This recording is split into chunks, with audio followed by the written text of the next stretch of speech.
has issued a severe thunderstorm warning for northwestern Dade County in northeastern South Dakota, Marshall County in northeastern South Dakota, eastern Brown County in northeastern South Dakota, until 10:45 p.m. Central Daylight Time.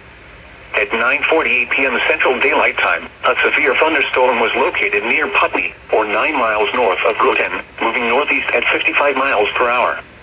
Hazard, 70 miles per hour wind gusts. Source, radar indicated.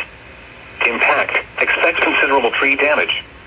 Damage is likely to mobile homes, roofs, and outbuildings. This severe thunderstorm will be near Claremont around 9:55 p.m. Central Daylight Time. Amherst around 10:05 p.m. Central Daylight Time. Other locations in the path of the severe thunderstorm include Britain and Kidder. For your protection, move to an interior room on the lowest floor of a building. Repeating, a severe thunderstorm warning has been issued until 10:45 p.m. Central Daylight Time for the following counties in South Dakota: Brown, Day, and Marshall.